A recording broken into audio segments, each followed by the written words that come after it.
Hi, everybody. I'm Jason Story, Director of Talent and Small Business Initiatives at the Midland Business Alliance, and this is Hey Bay City.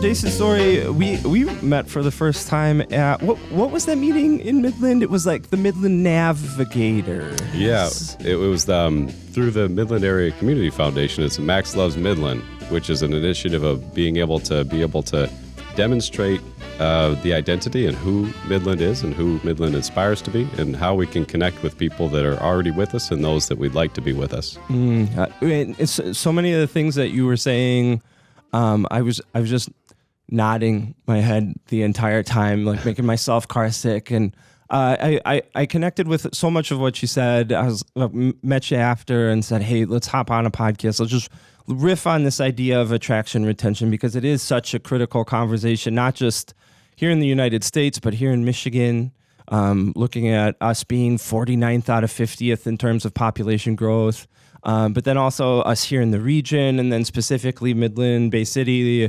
with these initiatives in place to say, how can we meet this challenge, not just immediately, but in the long term? And so I wanted to sit down and chat with you before we get into the meat and potatoes. So tell me a little bit about who you are and how you ended up in Midland. Yeah, so I'm a native of Michigan, of Oakland County. I moved away in 2007 to New York, and I lived around the country. Most recently, prior to coming back, I was in Washington, D.C., and I was working with a recruiter in Detroit, looking to be able to come back to the state, to be able to keep the career moving forward, be a little bit closer to family that I hadn't seen in the day-to-day for a long time. And my expertise was a blend in workforce development and hospitality. So that recruiter was like, all right, well, give me some time because that's an interesting blend. But that was what I was doing in D.C., and that recruiter reached out and said, we got something over in Midland, and it's through Dow. And in the conversations that I had with Jim Fitterling and Howard Underliner during the interview, was just talking about attraction and retention as a primary mechanism, looking at hospitality as a key conduit to that, and being able to say, well, what can we do to be able to bring in and keep the people that we'd like to have and the people that we already have. So I started with the Midland Country Club, and now I'm working out throughout the community. What exactly were you doing in Washington, D.C.? Yeah, so it was a blend. So I was actually a business owner, and that business owner was in a developing corridor, so there was a lot of economic development going in that. I was doing a lot of teaching in the things that we did in that business. It was a charcuterie and Saloon Maria, similar to what we have in like Prost or... Yeah. And that got me linked up to the public charter schools in the work that they were doing for workforce development, to be able to equip their people, to be able to go out into the community to be productive. And prior to any experience in D.C., I'd studied psychology, so that was a natural fit for me. So that expertise in organizational psychology, we'll probably scrap this piece, but I'll go back and say what I was doing in D.C. So in D.C., I was in a workforce development space in the public charter area. We were really working on what we did to equip people who were living there with job skills. And also we worked with a lot of English language learners as well to help them learn the language, English, and to be able to teach them contextualized learnings on culture so that they could be a part of the area that they were living in. So I was learning and doing all these things that thought about how we connect the whole and how we take everybody that we have and how we, amplify them in ways that they'd like to be amplified, in ways that they'd like to live their lives. And then being able to think about how we create job skills, create pathways, and create connectivity towards the initiatives within the district. Mm-hmm. So that was kind of the makeup and what I came here looking for. And I needed to learn how to adapt that here at Midland. It's really interesting to me, your background and some of that philosophy of almost humans first, then workforce second, because Hey Bay City, similar philosophy in how do we acknowledge humans as people. What are our basic needs? We want to be seen, and we want to be heard, and we want to feel important, like we're part of this community. We want connections, and we want relationships, and that really informs the marketing piece of the effort. And then you look at workforce development. It's how do we equip these people with better skills, more skills, skills specific to an industry or a future career that they might be interested in, access to higher education through scholarships and programs.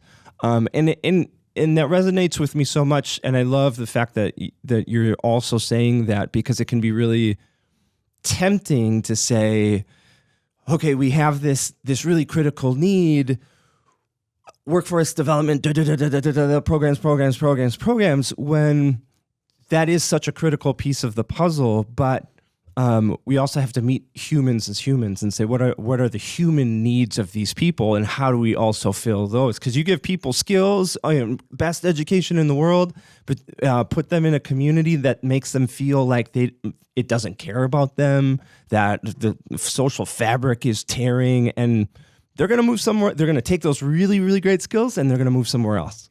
Yeah, I love what you're saying in terms of taking a look at, okay, if we've attracted and we've acquired individuals and we have them working with us, but we got to think of their non-work activities. And we talked about this when we had met. And what are they doing outside of work? A lot of people like to say work-life balance, but it's like, well, if we're dividing it as such, then we're presupposing that we're not alive when we're at work. And I don't think that that's a really good, successful medium to long-term orientation to it. So when people are thinking about their non-work activities, are exactly right. They're out in the community. They're in a neighborhood, or they live somewhere else, and it's what's the connectivity that they have to those places, and how intentional and how broad is a locale or a community communicating and also inviting and then engaging its individuals. I think you make a fantastic point that we consider things from a workforce development, from a systems perspective, but we got to have a this and that perspective, and we have to connect those systems at the individual level. John Kaczynski and I were talking after a international hiring event for employers at SVSU, and he said something really great to me. We were talking chatting after the meeting, and he was like, We're in a phase of our history where people can find jobs anywhere. Yep. Like this job that you have, they can find in almost any city across the country, any state. What makes people want to stay in a place, though, is relationships. And it really struck me, especially coming from like SVSU, and really head into the how do we equip our future generations with employable skills. And he's saying, well, the difference maker is relationships. And I've quoted this study in previous podcasts, but because we're intentionally talking about workforce attraction, retention, I'd love to bring it up again. So Knight Foundation 2010 commissioned a study called The Soul of the Community. Have you heard about this? No, this is new, so I'm excited to hear. Okay, so 2010, Knight Foundation wants to find out what elements of a community are most critical to encouraging people to build their lives there, put down these roots and say, this is where I want to live. And so you go into a study like that thinking like the answers are going to be obvious, right? People need jobs and they need to feel safe, throw in Maslow's hierarchy of needs there, name drop that. And they need a thriving economy or places to shop. So it was like 43 cities of all different sizes, 72,000 people, I think. And what was so interesting about the results of that was none of those obvious answers were even in the top three. The top three, number one was whether or not a community makes people feel like they care about each other. Number two was whether or not a community is inclusive of different kinds of people. And number three was whether or not the community is physically beautiful. So public art, thriving downtown, clean, beautiful things to look at. And then comes things like educational system, safety, jobs, etc. And that was so intriguing to me because that's a human first, that support, scientific support for this human first perspective of how do we attract and retain people. Yes, we need opportunities and we need better education, but if we don't have a community that where people feel like they care about each other, I'm not going to grow roots in that community. I don't feel safe emotionally. I don't feel like I can trust people around me. And that's a really hard community to live in. So I love this. Human first. How do we meet people where they're at? How do we amplify? How do we feel their squishy human needs? It gets me so fired up. Well, what's really fascinating to me is I think the evidence is for a paradigm shift in that Maslow's hierarchy is that we're thinking people first because we've been so successful taking care of basic needs that they're almost a given. And I think that that's a credit to all the infrastructure and all the social systems that we have in play. And I'm not saying that there isn't room to improve, but an applause for that. So I think that's where some of that sentiment comes from is we're looking at a little bit less of those baseline factors or foundational needs, and we're not looking so much at those transactional needs like a compensation package. We're looking at these transformational needs as what does that relational quality look like, and how am I experiencing the world, and how am I gaining meaning through my interactions and things like that. So when we take a look at people's appraisals is that we're kind of bypassing all this stuff because we already have that. And I really like what you said about this sort of aesthetic quality and needing to have things like, I was looking at your post on murals, and there's something similar going on just this past weekend at Art Scene in Midland. And it's like, well, what the heck are we up to so much with these murals? Like, why is that so critically important? And you make this great point is that people need aesthetics, and that represents order and sort of exploration. When we think about the workforce, and this is getting back into the psychology piece, is that people who are temperamentally high in conscientiousness and high in openness, that they're sensitive to aesthetics, and they want to see beauty, they want to be inspired, they want to be able to have their environment giving them feedback or eliciting some sort of response out of them. So that's part of what's so important about being able to do that. I think a second thing with this expression of art is that it shows that we're open to expressiveness, and that's open to interpretation. You were talking about being able to feel cared for.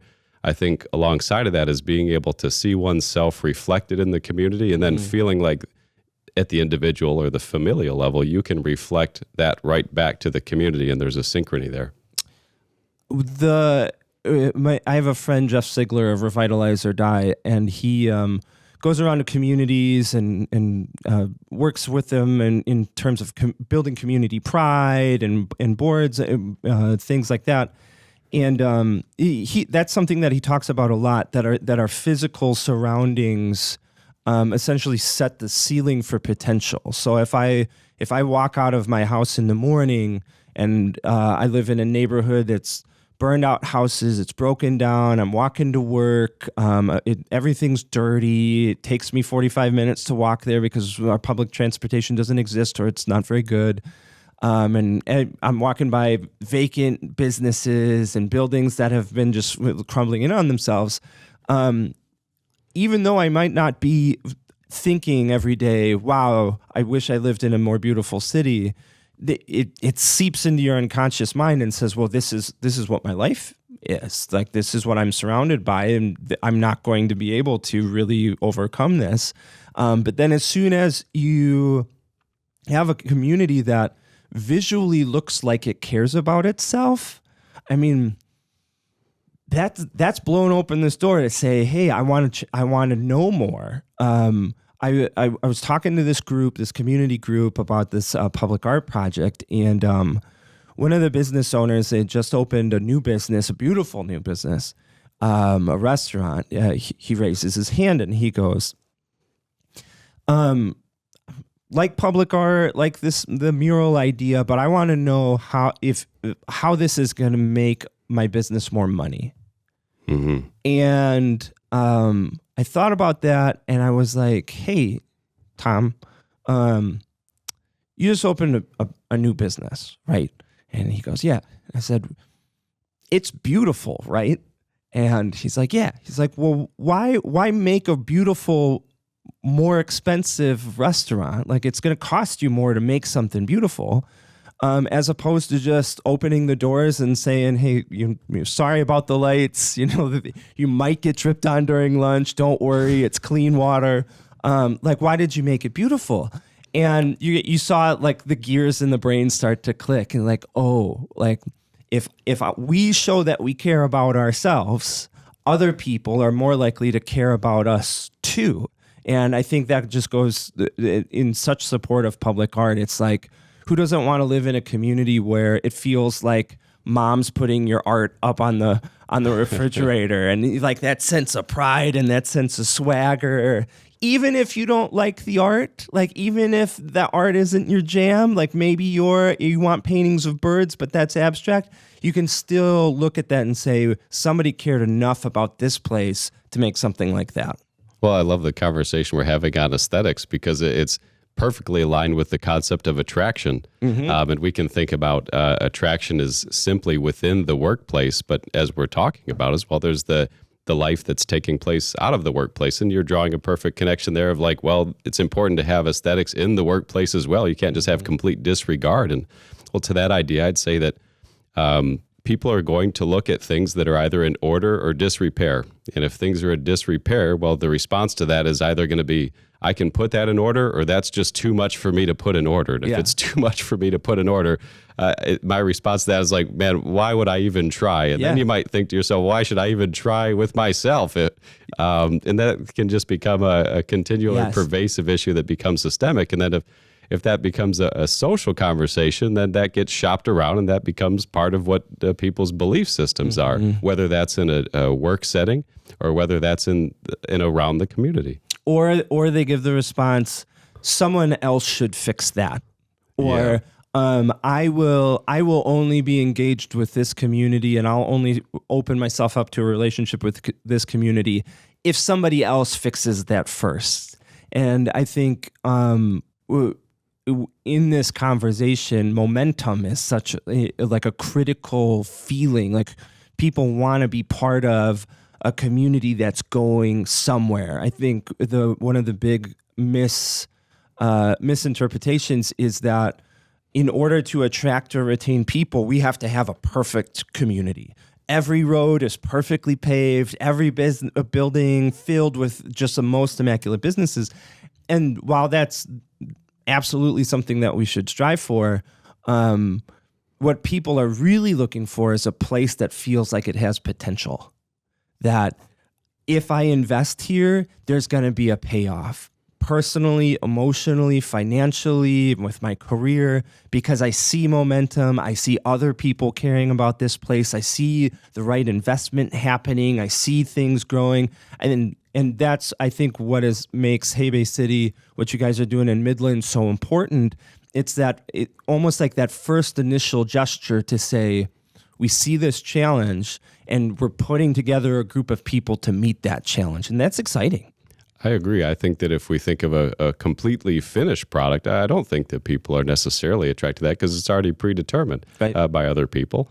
There's no real opportunity for you to roll up your sleeves or to put your insignia on it. Great point. So when you see opportunity, like you're saying, and I think that this is taking place and has been taking place in Detroit, and being able to say, wow, well, there's an opportunity here. Bring your paintbrush, bring your small business idea, bring your unique self, whatever that may be.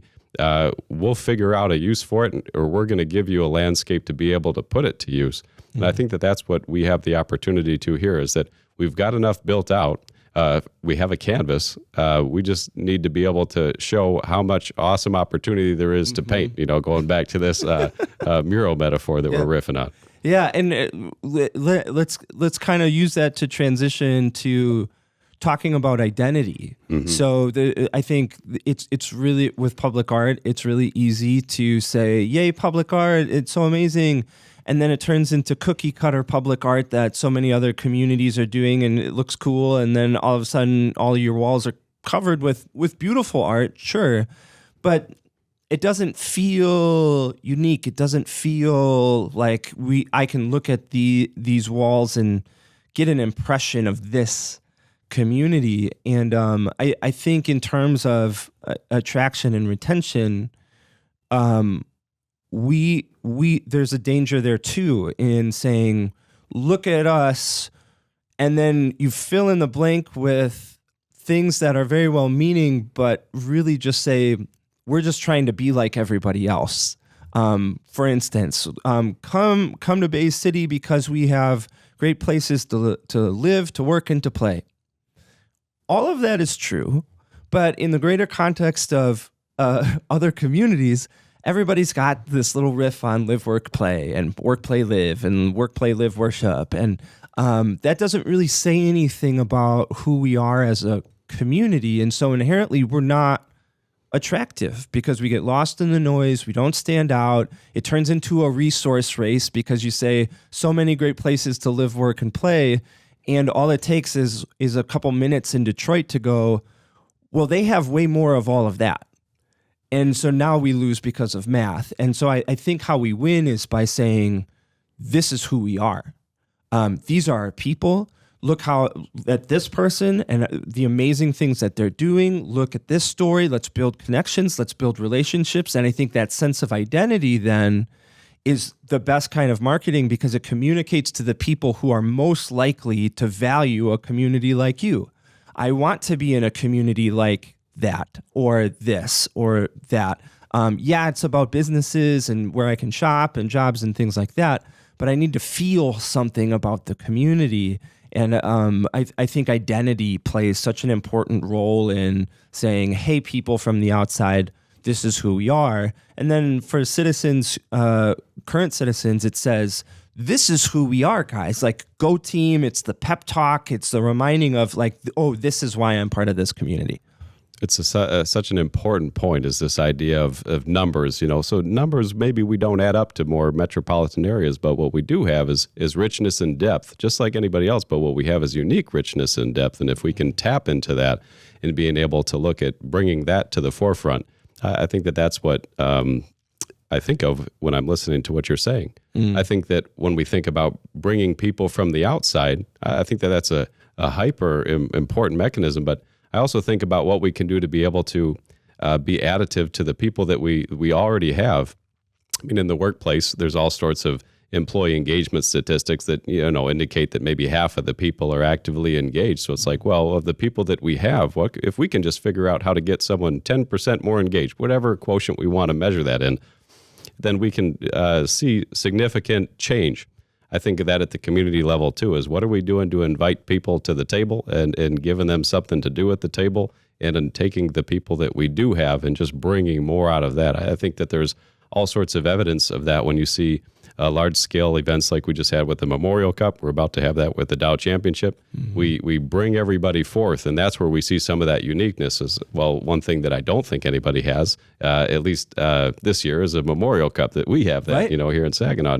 We have the Dow Championship coming up in Midland, and some of those things bring people out, and that's what I've been watching since I moved here, is what is it that brings people out? And I think it is that opportunity to create oneness, and that's kind of what's happened when the arena's going crazy, is everybody's on the same team, sort of metaphorically and symbolically, and we're all winning together. And then we leave with that energy, and that can carry forward to that point you were making about momentum. So I think it's about, and that has nothing to do with who's not here. That has everything to do with what we're doing with what we have to work with, or who we have to work with. And I think that there's lots of ways to do it. That's part of the reason I'm so excited about like all the fishing tournaments that are happening in Bay City. We kind of had one or two, and then a couple, and then last year was such a big year for it, and we've got 4 more coming again. And then following year, you got Major League of the fishing world. Sorry, anglers, if I'm screwing all that up. I don't know the terminology, but I'm so stoked about that because it touches on both of these ideas of what brings people out, and then what is your identity as a community. Mm-hmm. And it takes 1 second of driving over a bridge in Bay City to go, oh, there's a river here. Oh, there's a bay here. And that's such a central part of the community. And then you have these tournaments that come in, that people from all across the country coming in to fish this one of the best walleye fisheries in the world. And on the surface, you can say, well, like, I mean, they're fishing tournaments. Like, why don't you try to do something that can bring 500,000 people every summer?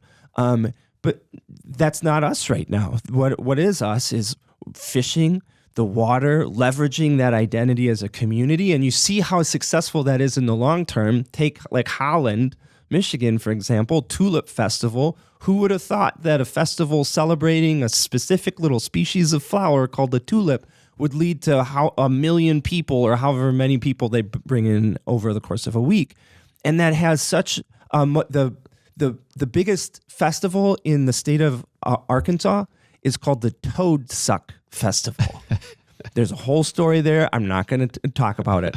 But it says when a community says, this is who we are, this is our identity, and then how can we bring people out? Like what makes people say, oh, I want to experience this? That's magic. That's the magical fairy dust of encouraging the folks who are already there to say, oh, I want to be part of this community. And that in turn is attractive to people outside. They're like, what is going on over Saginaw? What is going on in Saginaw? They've taken over my Facebook feeds. All I see all the time is this memorial cup and this mural. What's up with that? That's so critical. And hoping, like with the fishing tournaments in Bay City and the Midland, the Dow Championship, I hope people recognize those events for what they are, beyond just simply the hockey or simply the golf or simply the mural. That, yes, it's those things, but it's so much more. Absolutely. You could say, well, at the Memorial Cup, what's going on? Like, it's a bunch of people skating on some ice, Yeah. With a piece of rubber. I'm not even into hockey.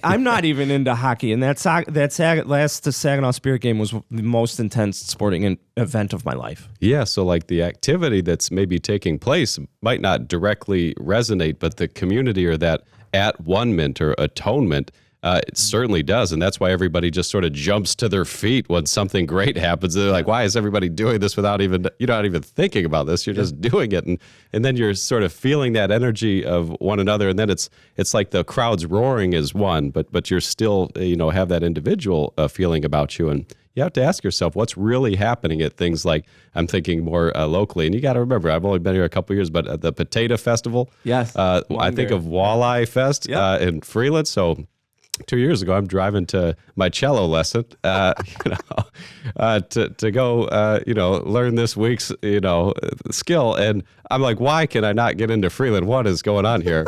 And then I see these Walleye Fest signs, and I'm like, okay, that's what's going on. And I'm thinking people are eating a bunch of fish. And then I get into the neighborhood where I'm going to take this cello lesson. I see a ton of garage sales, and everybody is just sitting in their driveways, kind of talking and things like that. I get to my lesson. I said, well, if everybody's having a garage sale, who's shopping at these garage sales? And you might say, well, what is Walleye Fest? And I might say, only knowing what I did, well, it's a bunch of garage sales. But why is everybody partaking in it? It's because it's doing something like you're saying. It's allowing people to come out, to be seen, to connect with one another. And it's the symbol of these things that are bringing us together that have equal significance to what's actually taking place. The U.S. Attorney General Vivek Murthy, did you read last year's report on our epidemic of loneliness and social isolation? Sure, and there's all sorts of, I think, reasons for that. I'm quite the psychology nerd or geek, and I would say that, well, we're coming out of a pandemic where we're all at home. Out of that, there's more virtual interaction taking place. Well, I think we're already trending that way going into that. Work is becoming something that becomes more often a virtual experience. So can we make this a Zoom? Can we make this a Teams meeting? Or can we make this an email? Can we make this a chat rather than a human engagement? And there's some efficiency there. Or there's some efficiency that can be there. I think we have a lot to learn about what it means to work virtually. Mm-hmm. But I think what it can cost, I think what it often costs is that relational component. I fundamentally believe that distance creates distance, or distance can create distance. Yeah. What I love about how the conversation about community and loneliness and social isolation is going is that, especially considering his report last year, is acknowledging just how important social connection is. That it's more than just icing on the cake or something nice to do when you get all of your jobs taken care of and you get every street paved like glass, and you fix everything, and then we can talk about social connections and relationships. And he makes the case that no, this is biological, that that the health outcomes of somebody who is lonely is worse than someone who is socially connected and smoking 15 cigarettes a day. Yeah, lifespan and health predictors go down significantly. Yeah, without that. and then like whole like first 5 chapters of that book is going into the neurology of what our minds are searching for in terms of health, and social connection is one of the biggest predictors of that. If I feel like I'm part of a community, that I'm socially connected, my brain goes, oh, I have a higher chance of surviving. I can now focus on other things. But you take away that social connection piece, and now my work isn't good. I feel lonely. I self-isolate because I feel isolating, and that's the slippery slope. And now my health decreases, and now I'm not a contributing member of this community anymore. And that's a really hard pit to come out of. And you look at like the work of Robert Putnam and his book, kind of seminal book, Bowling Alone, and he's looking at the decline of U.S. Society, and he's looking at things like small groups, like, well, when people feel connected to a core group of people that are also contributing to a larger community, that's a thriving, vibrant community that people want to be a part of. Talk to me a little bit about like what you're working on over in Midland. Like how are you guys going about this work? Yeah, well, so we can think about it maybe in 2 different ways. Is what are you doing to be able to equip employers, and then what are you doing to be able to connect to employees or our talent or our workforce? So one of the things that we recognize, we have this committee at the Midland Business Alliance that I lead called RADTalent, or Retain, Attract, and Develop that's Talent. Such a fun name. Yeah, Everybody's making fun of me. They're like, Phil, you say the word rad more than anybody since 1960. Yeah. So if the opportunity of an acronym, lines up for RAD, you got to take it. Yeah, if it's a good acronym people can remember, you got to jump on it. And, it's like, all right, well, we recognize that there's a call to be able to be intervening on this or working on it. It's like, well, what's one thing that we could do that we would do that would be helpful? And, we've been talking about people entering or in the workforce that are taking a look at non-work factors, or the life part, as it's commonly referred to. And as we are in our jobs or seeking jobs, there's always a value proposition that the employer provides, and that's through the job description, the compensation package, the environment that you have to work within. Mm-hmm. But if we're talking about people making decisions for non-work factors, what do we have available to be able to communicate the value proposition of the community? Mm-hmm. And I think that that's something that could be of great value for people that, like we're talking about, that aren't in the community, or even people within. So what we're working on is being able to take a look, and we're doing some asset mapping to be able to say, what are all the great reasons that we have to live here and be here? That triad that people are looking at. And then also looking a bit regionally too. I think that there's a lot of opportunity to look outside, just the immediate vicinity. So what if we compile that and we express that through different forms of media that are resonating in today's population, usually some interview and video, short form, et cetera. And what if we compose that and arrange that and get that into the hands of our employers, recruiters who serve our local employers? What if we get that into the hands of the academic advisors in our K through 12 or even college systems that are encouraging people to look at jobs here? And then even the job seekers themselves. And as people are making that decision to join into a workplace or stay in a workplace, let's make sure that as they're looking at what the workplace has to offer, let's make sure that we're simultaneously showing them what that community that they're nested in has to offer. So the goal is to have that tool available by the 3rd or 4th quarter this year, and being able to have that, we have it stated as, a minimum of 100 recruiters, employers, academic advisors and employees themselves that are aware of this tool and know how to use this tool or leverage this tool to be able to demonstrate a collective value proposition. I love everything that you're saying, and people are going to make fun of me. Phil, you kept saying like, I love it, but it's true because I do. So I'm going to say it out loud. I love when you talk about like the word media, because when I work with communities across the country. And my impression has always been, and this is not to fault communities because I know how hard it is to run one, and like all the plates you have to spin and limits to capacity and resources.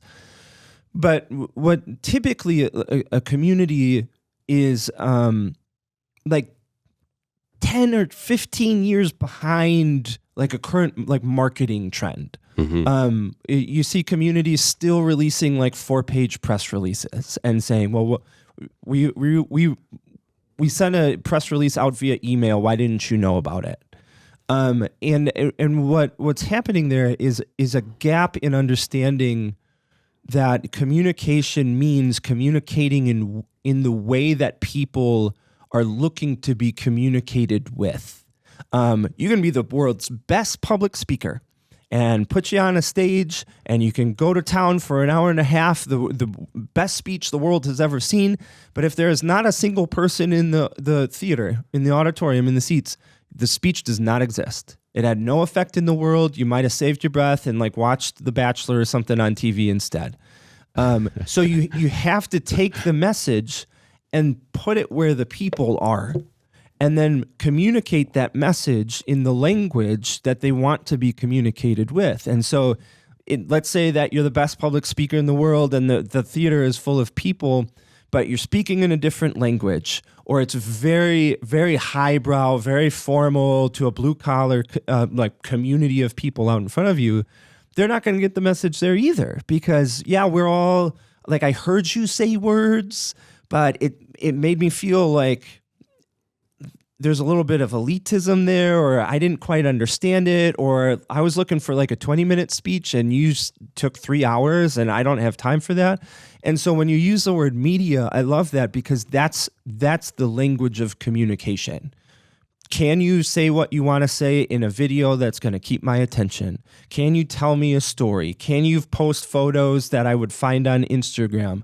And if folks don't understand that, they can say, well, why are we spending time on a podcast? Like, why are we taking photos? Like, why are we telling these stories? And on the outside, they just see the media, but the depth of it, the foundation of it is, this is how people want to be talked to and talked with. And so we have a responsibility as a community to use that same language and communicate the value. This is the second thing that I love, is communicate the value of the community at the same time improving the value of the community. You have to do both of those things simultaneously if you want to be successful. Sometimes we take this approach towards our community. First, we have to do this, and then we have to do that. And if we took that philosophy and everything, like, we'd have the best sewer system in the world. Meanwhile, nobody can drive to work because it's complete craters in the roads, and the buildings have all collapsed in on themselves because we were like, no, man, we got to fix those roads first. We can do both. We have to do both. We have to say, this is why this community is so great and so important, while also acknowledging, and this is how we're going to improve it. Let's look at education. Let's look at opportunities. Let's talk to our employers and say, how can we be more competitive as a business community? Like, we have to do both of those things. It's not an either or. It's not like, well, you're just trying to, it's propaganda.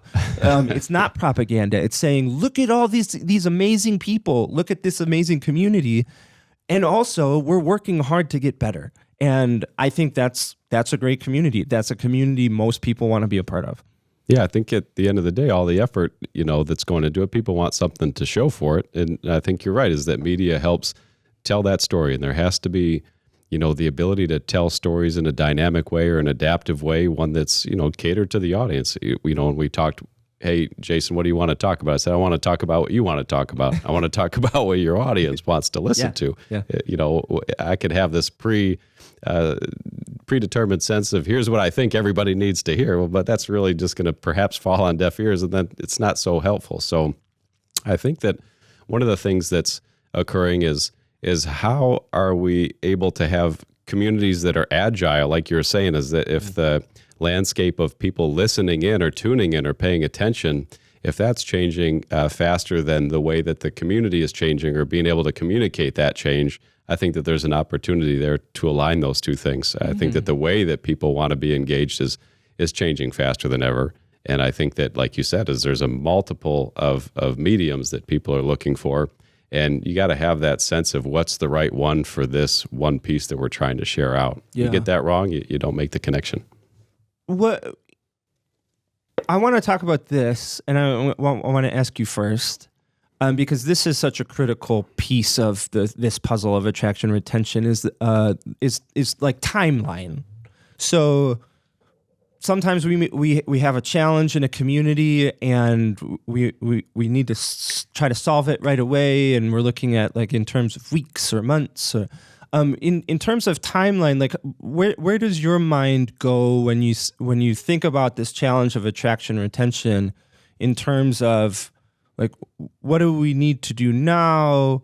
Do you approach it like 5 years, 10 years, and we're planting the seeds right now? Or like, how do you think about this idea of how long this is going to take, if you want to describe it like that? That's such a big and important question. So I think it's a combination of like innovation and also what can we do right now? So it's you can have a big, lofty vision, which you need because that helps unify and helps us identify where we're going.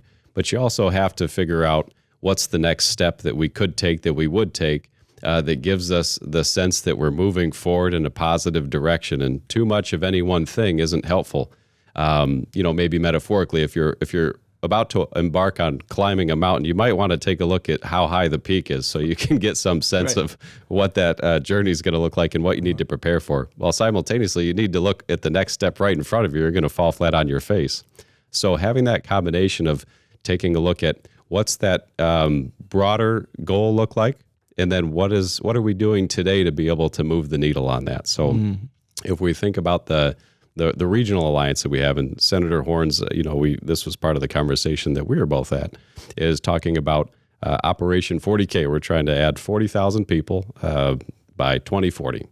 When I think about what it's going to take broad scale to get that, I think we need to be taking a look at what we do for thinking globally as far as what we're being able to do to attract a global workforce, and then what we're doing within that to be able to create a lifestyle that's welcoming for that. So there's two things that I think that have to be there is that there has to be commerce, like you were talking about places to shop. There has to be places to shop that bring products and services that symbolize the familiar culture that you're moving towards. Mm-hmm. Otherwise, the community is just not looking too welcoming from a consumerism standpoint. If I can't get the products and services that I'm used to, where I've used to live or where my family originates from, well, I'm not really going to be able to have any sort of feeling of connectivity to my culture. I think secondarily, we talked about it a little bit earlier, is that thinking about we have to make sure that people are equipped with the English language. So if we're talking about bringing in people from collectivist cultures, it's usually not just the individual. So myself, I moved back home to Michigan. It's an individualistic culture that we're living in. So maybe that one person's going to kind of be moving around, a little bit of a nomad. In our collectivist cultures, it's a little bit more than that. We might get that person that we're trying to bring in because they have the right credentials or competency that we're seeking for a job. But what about their family? What about their mother, their father, perhaps even their grandmother, their grandfather? They kind of like to be able to stay together because that's more deeply embedded in those values. So we can't just be thinking about the one person that we want to be able to bring into the job. We got to think about how we're welcoming the family. And I think English language acquisition is a key piece of that. So anybody working in the ESL space in this region is doing fantastic work. We need to double down on that. Mm-hmm. But one step further, we need to have the ability to help people become familiar with the culture that they're now living in. Otherwise, there's a separation with their culture that they're coming here with and the culture that they're trying to get used to. Mm. And I think that helps get the flywheel going. I think that's one of the things. You made a point earlier about building communities having lots of pieces to it. Yeah. I think this one does too. Another piece is thinking about, are we satisfied if we have someone who's living here but working elsewhere? Maybe they're working for a corporate company virtually, on their computer, but they're living here. They're going out. They're having coffee here, having dinner here. Mm-hmm. They have their friends here. I think that's one of the things that we have to our favor is that we have a very recreational surrounding around us. It's very easy to have lots of ability to connect to nature and to be able to have a nice social life and have some of that suburban life that allows you to raise a family. I think that the virtual work is only going to increase. And if there's an insistence that we want people to work here, live here, and play here, as we said earlier, I think that's going to cut us out of being able to get more people than we otherwise could. Yeah. When I think about the timeline of this work of attracting and retaining, I think about it needs to happen forever. For the life of the community, like it has to be something that a community is constantly doing. It's not we'll have this program in place for 2 years or 3 years or 5 years, and then we're done. We're like, even if we're successful, like, well, we've got 5,000 more people or 10,000 more people here. Even if you're successful, you can't just stop that work, because the world is changing, communities are changing, resources are changing. If you're not growing, you're shrinking. You're opening a gap in terms of competition. Then all of these things. So I think this has to be something that a community does forever in some way, in some capacity. And then I think about how growing up, my dad was a farmer, or a gardener. I had this huge backyard garden. I said farmer first because that's more what like this garden was. This wasn't just your 6x6 little plot where you grew some beans. Like literally half of our backyard was a garden.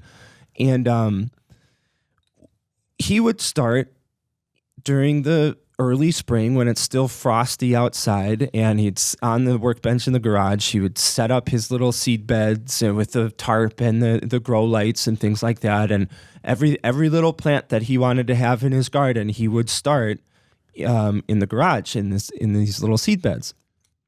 And you look at that and you're like, I mean, you're just kind of putting this seed in the dirt and you're doing this stuff like shouldn't you just like do something else like more important than that? But what he understood was like that one little step, and then the next day when you water it, and the next day you water it again, and you put the light on, and then now it's growing, and you keep watering it, and now you change the soil, and then you plant it outside. All of those incremental steps over time gets you this garden utopia where me and my brothers would sit for hours and just stuff our faces with green beans and tomatoes. It's that accumulation of progress based on those small attainable steps that lead to success. And I love your analogy of you got to look at the top of the mountain and know about how high it is so that you can plan accordingly, because you get halfway through and you're like, oh crap, there's no oxygen up here. And if I keep going, I'm going to die. Like you've reached the end. You will not climb that mountain. You might as well not have started. So you got to know where you're going, and you've got to kind of have a general idea of how long that's going to take, what you got to do, how you got to be prepared. But then you got to send the first email, make the first Facebook post, do the first advertisement, fix those things and make them better the second time around. Do this program, fix this program, do it over again. And that incremental process is what leads to that success. That 1% rule, like tomorrow you're 1% better. Tomorrow you're 1% better. On the outside, people are like, bro, why are you wasting your time? Like, I don't see anything going on here. But if you know you're getting 1% better, at the end of the year, you're 365% better. And then that factors up infinitely if you just keep going. And so this idea that it's more than just hiring one more person, that it's got to be something within the fabric of the community where we say, let's start this process, let's get better every year. And then when you look back in 5 years, 10 years, you have something absolutely world-class. And now other communities are going, uh-oh, we're screwed. We got to up our game. And I love this idea of timeline. Sometimes people get this impression that, by this time next year, we'll have 10,000 more people. That's not realistic. That's not what's going to happen. But what is happening now are these really, really critical 1%, 5% better everyday little steps. Well, you make such a good point that, the best way that I think I've heard that idea put is like, plan the work the plan. And if you get too in love with one side of those things, it's no good. And I think that that's what you're seeing out of your family garden too, is like, well, we need and want a garden for some obvious reasons. But if we just keep thinking about the type of garden we want, we're spending all of our time asking ourselves, well, what do we want to plant? What would be awesome? Or how can we... Or complaining about the plants. Like, I don't like those green beans. You should have planted, X, Y, Z. Or being timid to take a step. Well, what if we plant this and, some pests come in? So you have to be willing to be able to balance both of those things and being able to feel comfortable with adaptation. So you have to have a vision or a stated goal or to see a problem that's worth doing something about. And it can be very helpful to be in groups where you're spending time thinking about what you're going to do or planning what you're going to do. But ultimately, you need to go back and you need to start doing things too. The other thing can happen too is you're just doing things like you were saying about climbing the mountain, but you don't know why. You haven't done enough preparation work to be able to set yourself up or your team up to be successful in that. And then you struggle once you get going. So I think getting that balance right of planning the work and working the plan is hypercritical. And what we're talking about, community development inside the workplace, it's not an easy balance. But I think that it's critical to have success in anything that you're after. I went to the housing summit, the regional housing summit, a bunch of months ago, and they had at the end this panel, and I wish I could remember your name, dude. But they had somebody from the west side of the state, specifically in a housing effort initiative, and he said something so great in regards to this, in that it went something like we're not so egotistical as to think that our next decision is going to solve the entire problem. But what we do is we make the next best step, and then we say, did that work? And if it did, we do it again or try to do it better. And then if it didn't work, we say, okay, that didn't work. How do we do something that works? Or what went wrong? Or what is the one thing that we can fix in this that will start making it work? And I think that's such a beautiful approach to building a community or meeting a challenge in the community, because sometimes we get mired in like the emotional part of it. Like I feel offended, I feel angry, I feel like I'm taken advantage of. And in situations where that is true, by all means, like, please feel those feelings. But we can't just stop at those feelings. We have to acknowledge, I think, first in an honest conversation, that communities are giant, complicated things. And that means that we're all going to need to act like a community and say, okay, how can we make this better? What is the thing that we need to fix so that we can move forward? If we stop at the identifying a problem, I dare use the word complaint. If we stop there, we all lose. We all lose, and we all feel terrible about ourselves, about how the community sees us, about how we see each other, and that's our future and that's our fate. But if we take this approach of we're going to do this thing because we see a need and we're trying to fill a need, and then we're going to try to do it better, and then we're going to try to do it better. And if you want to say, hey, I have this idea, this is how we could maybe do it a little bit better, please, let's have that conversation. But if we stop at this, like, well, you're not doing this right, or you could be doing this better, like, nobody wins. Nobody wins at that. Let's all tomorrow get 1% better, 1% better, 1% better. And I love this moment of time here locally in terms of attraction and retention, because we are essentially starting from scratch. We're saying, hey, how can we meet this need in our way, in a unique way, in a powerful way, in an agile way? I love that word, because sometimes efforts like this get mired and the ship is too big, there's too many cooks in the kitchen, and there's just not enough progress. But being light and fast and saying, okay, can we do this? Or let's try this, or let's experiment. I think that's the way forward. Well, all those variables that you're talking about point to why it's so important to not get too married to the big plan. Because as you go to carry that plan out, the world's going to have a say.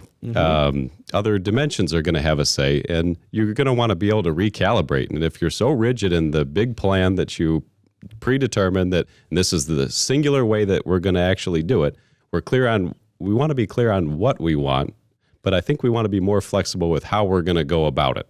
Yes. But I think that we need to be able to connect and be able to express why we're doing it as well. So maybe those three ways of thinking is a helpful way.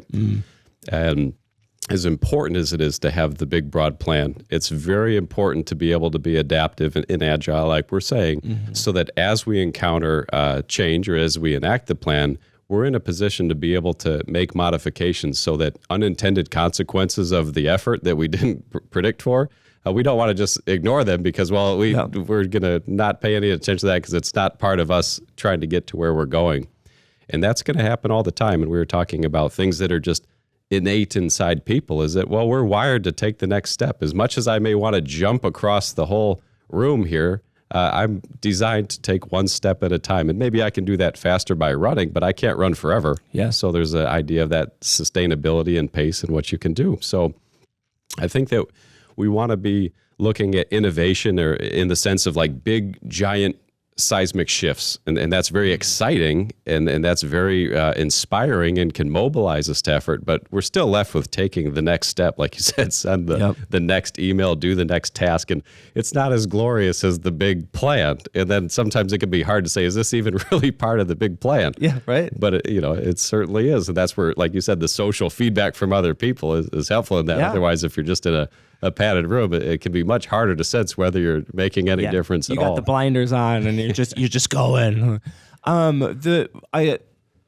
want to try to connect some of these big ideas, because I think they're also great. When you said unintended consequences, I think it's important to acknowledge that growth isn't inherently good. It can be good, but it can also be bad. And I think that connects to what you were talking about earlier about this idea of scale and complexity, that communities are complex things with lots of efforts and challenges that have to be met simultaneously. And I think what that does is that highlights the importance of a community approaching and perceiving itself as a community. That I might be in marketing, and that's how I can contribute. That's my lane, that's my strength, that's my talent, that's my wheelhouse. And so I'm going to contribute in that way because I love this community, and that's the talent I can see be put to work. I don't know anything about housing at all. The people that do are way smarter than I, and they talk about things, and I have many friends in this space, they talk about things that I just will never understand. I just go blank, I drink my coffee, I'm silent for the next 25 minutes, and then I check in when they're talking about something else. But just because I don't know anything about housing doesn't mean that I shouldn't contribute with marketing. We have to say, how can we all meet specific challenges with the gifts that we've been given over time together? We can't just grow mindlessly. We have to grow equitably. We have to make sure that as we grow, how are we bringing our residents, all of our residents, along with us? How are we acknowledging and helping those within the Alice population to say, yes, we're trying to grow this community, and what that means is also improving your quality of life. How can we make historically unacknowledged demographics of our community for the first time feel seen and like they are part of us and who we are? We all have to fill those lanes. So it's almost necessary to say, well, we're part of a talent attraction initiative or a program. And that can send the signal that, well, that box is checked or that program's going to take care of all of our attraction and retention needs. When that, and I think you would agree with this, that's not true. It's the focal point. It's the tip of the spear. It's keeping the challenge in front of everyone. It's kind of leading the charge, but you need housing in Midland. We need housing in Bay City. Not our lane, not our role. I don't know how to write a pro forma or what kind of incentives have to happen. But putting people in place who do, that's how we move forward together. Yeah, I think that it's thinking of this as we have a way to make things better. Yes. Not the way to make things better, and being able to recognize how complex things are. I think that you're absolutely right in this idea of looking to get big fast, as if that's we're presuming that to be the ultimate goal or the ultimate value to pursue. And like you said, that doesn't necessarily that's not necessarily a utopia. And maybe it's not utopia that we seek either, for the same reasons that we said, is people want to be able to roll up their sleeves to contribute to something. Yep. So, thinking of how many dimensions that there are to nurture, with one of those things being critical. But I don't think that we ever get away from the fact that we need people to roll up their sleeves and to be able to do what they can do with what they have, with where they're at. And that's one of my beliefs, is that people far and wide, if you can create the right environment for them, like your family was thinking about, well, we have the seed, but we got to make sure that the soil's fertile for it and the soil continues to be fertile for it. Yes.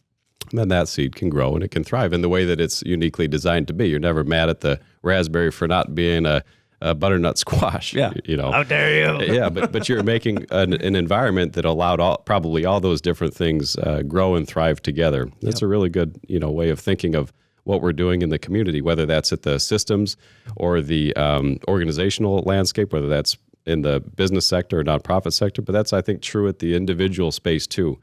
I think that one of the things that we have to be able to be good at is communicating the community vision, so that individuals can see themselves in it, and not just see themselves in it, see how they can contribute to it uniquely through the things that they have within themselves, and be able to make dotted or strong lines in between those two things, and being able to help activate the people that we already have. So I never get too far when I think about talent attraction and retention to not include that middle piece.